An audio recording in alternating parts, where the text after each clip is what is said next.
one thing that unites everyone, it's the love of Hussain. He gave the message of Islam, he gave the message of humanity.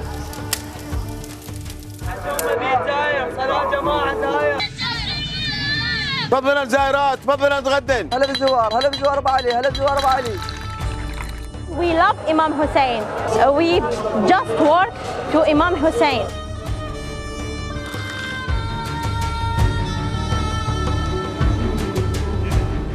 This is the third time I'm here for Arbaeen. The experience of Arbaeen is different every time you come here. This is an experience of a lifetime which none should miss.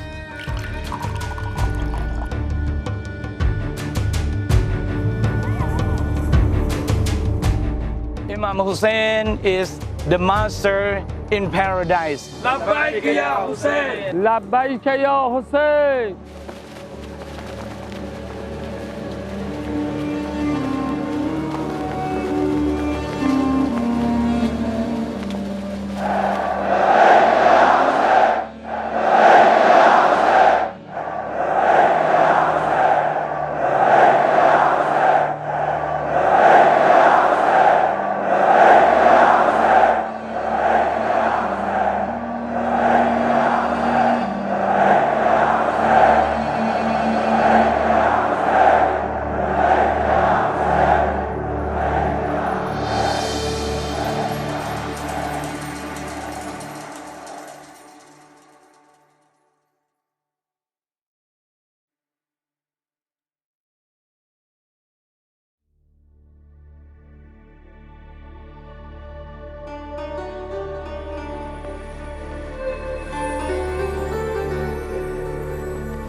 It's not the Muslim Hajj or the Hindu Kumbh Mela, known as Arbaeen. It is the world's most populous gathering and you have probably never heard of it. Not only does the congregation exceed the number of visitors to Mecca by a factor of 5, in fact, it is more significant than Kumbh Mela, since the latter is only held every third year. In short, Arbaeen dwarfs every other rally on the planet, reaching 30 million last year. That is a staggering 60% of Iraq's entire population, and it is growing year after year. Hussain unites everyone here. You know, we keep aside our nationalities, our races, our religions, and we are all moving towards one direction.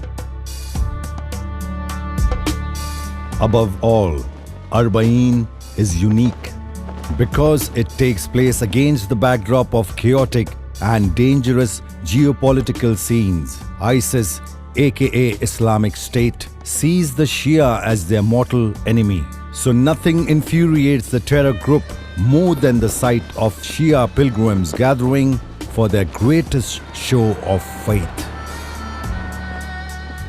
There's another peculiar feature of Arbaeen.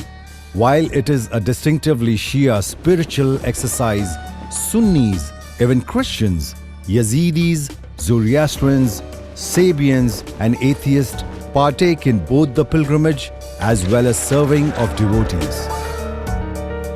This is remarkable, given the exclusive nature of religious rituals, and it could only mean one thing.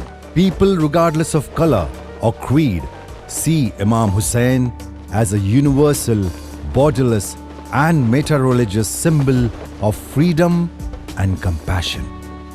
Usually people walk from different cities of Iraq and walk towards Karbala, the city where Imam Hussain was laid to rest. The numbers keep increasing every year. It's surprising, people from all over the world come here and pay their respects to Imam Hussain alayhi salam. For the first time in decades, in a globally televised event, the world had caught a glimpse into previously suppressed religious fervor in Iraq. With the Ba'athist regime toppled, Western viewers were eager to see how Iraqis would respond to a new era, free from dictatorship, persecution. The Republic of Fear had crumbled and Genie had irreversibly escaped from the bottle. Where is Karbala? And why Is everyone heading in its direction?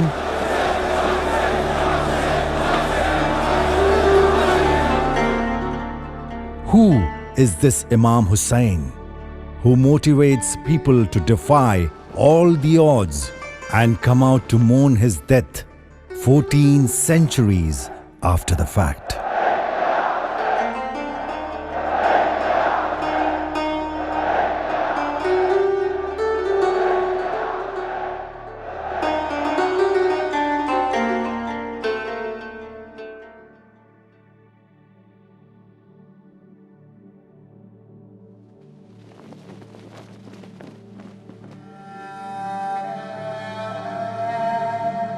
How could a man who was killed 1400 years ago be so alive and have such a palpable presence today? Imam Hussain, grandson of the Prophet Muhammad, is revered by Muslims as a prince of martyrs. He was martyred in Karbala on a day which became known as Ashura, the 10th day of Islamic month of Muharram. Having refused to pledge allegiance to the corrupt and tyrannical Caliph Yazid, he and his family and companions were surrounded in the desert by an army of hundreds and thousands, starved of food and water, then beheaded in the most macabre manner. A graphic tale recounted from pulpits every year since the day he was slain. Their bodies were mutilated.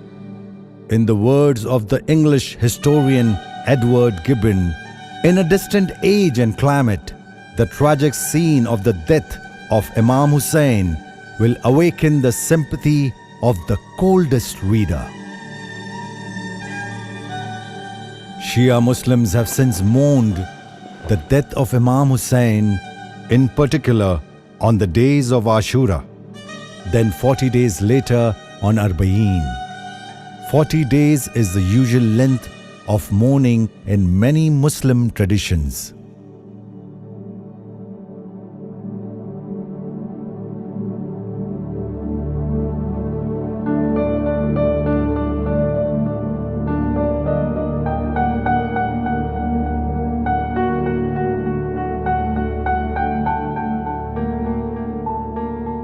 I traveled to Karbala to find out for myself why the city is so intoxicating. What I witnessed proved to me that even the widest angle camera lens is too narrow to capture the spirit of this tumultuous yet a peaceful gathering. People all around the world are coming to join this walk. There's no language barrier. They are coming from different nations, and the most important thing which I always think about, that most of the people you can see they are physically disabled. They cannot even walk properly, but they are still walking. An avalanche of men, women and children, but most visibly black-veiled women, filled the eye from one end of the horizon to the other. The crowds were so huge that they caused a blockade for hundreds of miles.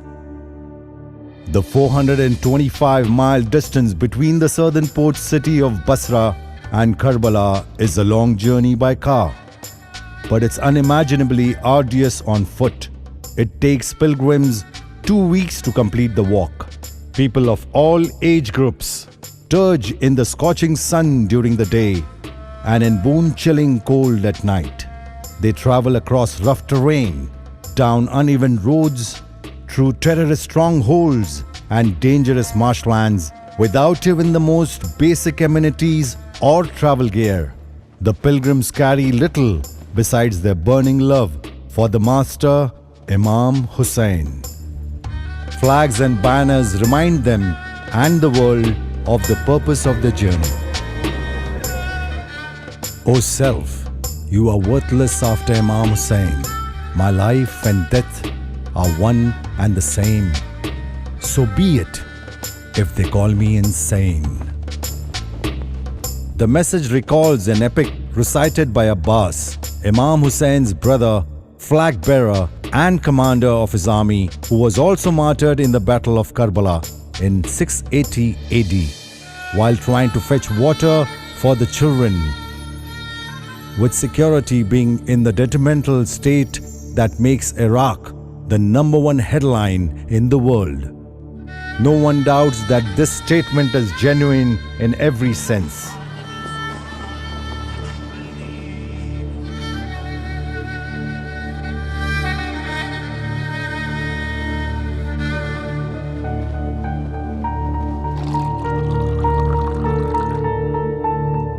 One part of the pilgrimage which will leave every visitor perplexed is the sight of thousands of tents with makeshift kitchens set up by the local villagers who live around the pilgrim's path.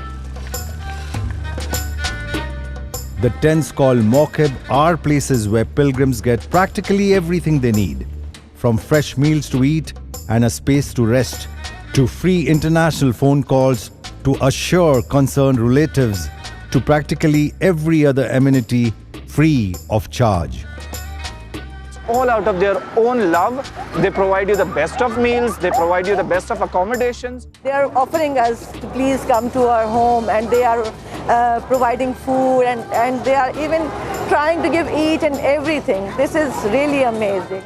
In fact, pilgrims do not need to carry anything on the 400 miles journey except the clothes they wear. More intriguing is how pilgrims are invited for food and drinks. Welcome all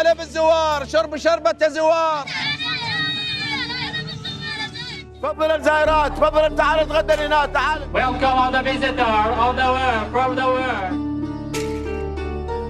Mawqib organizers intercept the pilgrims' path to plead with them to accept the offerings, which often includes a full suite of services fit for kings. First, you get a foot massage, then you are offered a delicious hot meal. Then you are invited to rest while your clothes are washed, ironed, then returned to you after a nap. All complimentary, of course. We try to provide them nourishment here, the daily meals, the tea, the bed, so we can earn a little sawab and make a little journey easy of walking of about 75 plus kilometers towards this holy city of Karbala. For some perspective, consider this: in the aftermath of Haiti earthquake, and with worldwide sympathy and support, the UN World Food Programme announced delivery of 500,000 meals at the height of its relief efforts. The United States military launched Operation Unified Response, bringing together the massive resources of various federal agencies, and announced that within 5 months of humanitarian catastrophe, 4.9 million meals had been delivered to Haitians. Now compare that with over 50 million meals per day during Arbaeen, equating to about 700 million meals for the duration of the pilgrimage. All financed not by the United Nations or international charities, but by poor laborers and farmers who starve to feed the pilgrims and save up all year round so that the visitors are satisfied. Everything, including security, is provided mostly by the volunteer fighters who have one eye on ISIS and the other on protecting the pilgrim's path. To know what Islam teaches, says one Mawqib organizer, don't look at the actions of a few hundred barbaric terrorists, but the selfless sacrifices exhibited by millions of Arbaeen pilgrims. In fact, Arbaeen should be listed in the Guinness Book of World Records in several categories: biggest annual gathering, longest continuous dining table, largest number of people fed for free, largest group of volunteers serving a single event, all under the imminent threat of suicide bombings. Just looking at the multitudes leaves you breathless. What adds to the spectacle is that as the security conditions worsen, even more people are motivated to challenge the terrorist threats and march in defiance. Thus, the pilgrimage isn't a mere religious exercise, but a bold statement of resistance. Videos have been posted online showing how a suicide bomber blows himself up in the midst of the pilgrims, only to have the crowds turn out in even greater numbers, chanting in unison.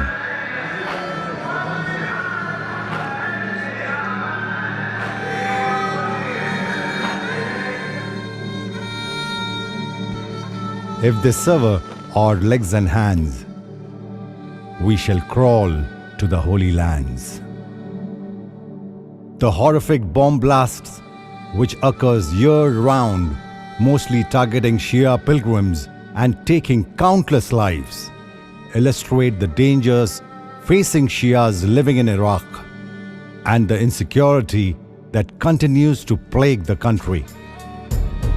Yet, the imminent threat of death doesn't seem to deter people, young and old, Iraqis and foreigners, from making the dangerous journey to the holy city, Karbala.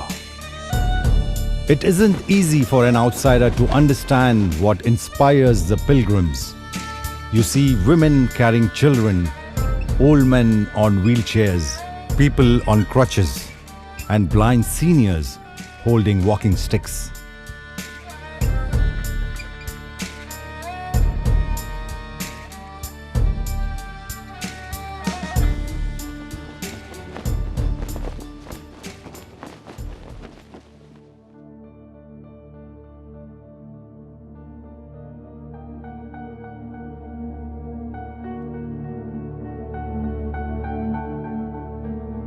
Visitors to the shrine of Imam Hussain and his brother Abbas are not driven by emotion alone. They cry, be reminded of the atrocious nature of his death. In doing so, they reaffirm their pledge to his ideals. The first thing that pilgrims do upon reaching his shrine is recite the Ziyarah, a sacred text which summarizes the status of Imam Hussain. In it, they begin the address by calling Imam Hussain the inheritor of Adam, Noah, Abraham, Moses, and Jesus. There is something profound in making this proclamation. It shows that Imam Hussein's message of truth, justice, and love for the oppressed is viewed as an inseparable extension of all divinely appointed prophets. People go to Karbala not to marvel at the city's landscape, lush with date palms, or to admire the mausoleum's physical beauty, or to shop, be entertained, or to visit the ancient historical sites. They go to cry, to mourn and experience the angelic aura of Imam Hussain. They enter the sacred shrine, weeping and lamenting the greatest act of sacrifice ever seen.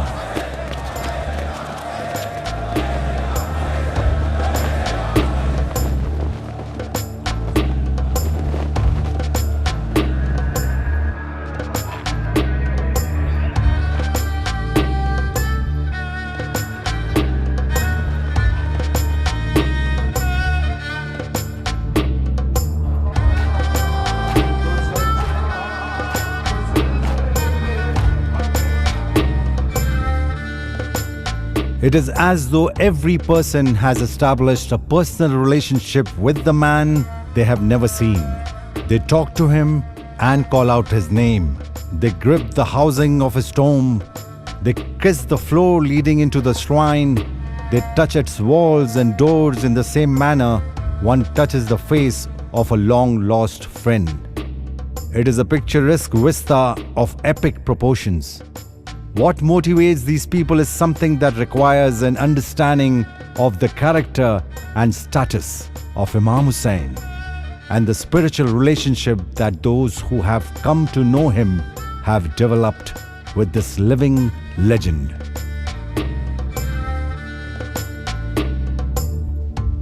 This year, Archbishop Dr. Melchus Songulashvili from Georgia visits Iraq and walked from Najaf to Karbala on foot.